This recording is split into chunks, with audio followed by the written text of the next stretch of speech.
এখন আমরা স্লেজ গাড়ি করে যাচ্ছি, এই গাড়িটা নিয়েছি, বিন্দাস মজা হচ্ছে, কিন্তু মজা করতে করতে যাচ্ছি।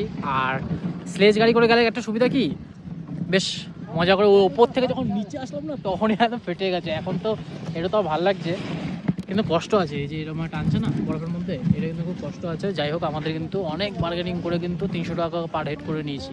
কারণ কি, বাইরের থেকে নিলে, কার পার্কিং থেকে নিলে ওখানে কিন্তু বেশি টাকা লাগে, প্রায় 2500 2000 টাকা এরকম লাগে। অনেক এখানে এইমাত্র একজন বলছিল যে হেল্পার রাখতে, মানে হচ্ছে ফটো তুলে দেবে, ভিডিও করে দেবে ওর জন্য।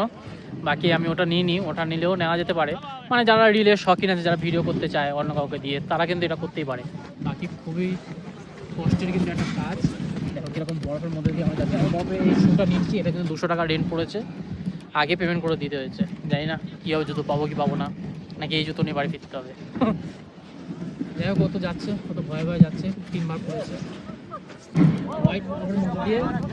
এটা যদি এখন যদি স্নোফল হতো সবচেয়ে বেস্ট হতো, স্নোফল হলে তাহলে এই ব্যাপারটা হতো না।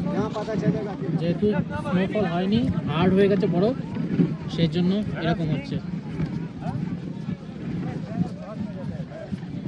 এবার এখান থেকে আমরা যাবো টিকিট কাউন্টার অবধি, গন্ডোলা রাইড যেখানে হচ্ছে ওখানটা দেখতে, কারণ গন্ডোলা রাইডের টিকিট পাইনি, অনেক আগে থেকে কাটতেও তাহলে পাওয়া যেত। এই হচ্ছে আবার বাকি স্কেটিং করার জন্য, সব কিছু করার জন্য এখানে কিন্তু ডাকাটাকি করবে প্রচুর লোক, ফটো তোলার জন্য। এই জন্য স্কেটিং করতে করতে গুলমার্গে, স্কেটিং কি বলছি, এটা হচ্ছে স্লেজ গাড়ি, এগুলো বরফেই চলে। এগুলো আমাদের ওখানে চলবে না, যেরকম নদীতে নৌকা চলে সেরকম বরফে এটা চলে। কিন্তু বেশ মজাদার একটা অ্যাডভেঞ্চার করছি, এটা সস্তায় পেয়ে গেছি সত্যি কথা বলতে। এটা স্নোফল, যেহেতু আকাশে ভালো মেঘ করেছে, স্নোফল হওয়া দরকারটা খুব দরকার ছিল। দারুণ ভিউ। আর ওই ওপরটা হচ্ছে গন্ডোলা রাইড করলে সেকেন্ড ফেজ, ওটাই হচ্ছে সেকেন্ড ফেজ যাওয়ার। এই ওপরটা হচ্ছে সেকেন্ড ফেজ, আর এই নিচটা যে জঙ্গলটা দেখা যাচ্ছে সেটা হচ্ছে ফার্স্ট ফেজ। এটা গন্ডোলা রাইড করলেই করা যায়, কিন্তু গন্ডোলা রাইডের টিকিট পাওয়া খুব ডিফিকাল্ট, অনেক আগে থেকে করতে হয়, এই হচ্ছে ব্যাপার। বাকি এখানে অনেকে স্কেটিং করছে, স্লিপও খাচ্ছে, যে যেরকম করছে, বেশ মজা রয়েছে সবাই। বেশ সুন্দর এসে পড়েছি অনেকটা স্লেজ গাড়ি করে। ওপরে যেতে বলে তো বেশ ভালো হতো, ওখানে রয়েছে কিন্তু ফেজ 2, সেই ফেজ 2 এর ওখানে ওইটা কি আছে, ওইটা মানে হোটেল আছে, মানে এখানে হোটেল আছে। এখানে হোটেল থাকলে কিন্তু সেই মজা, যদি স্নোফল হয় বাই চান্স, হোটেল থেকে দেখা যাবে।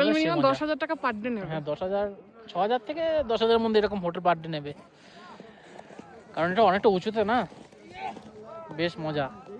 প্রচুর বরফ আছে কিন্তু এখানে। ये मसाला रोटी कितने का है? 50 रुपीज। आप खाओगे? खाओ आप पहले। कौन सा आगे में काम दी? मसाला रोटी कितने का है? 50 सेट। एक दे दीजिए। बेद्रोस बेद्रोस बेद्रोस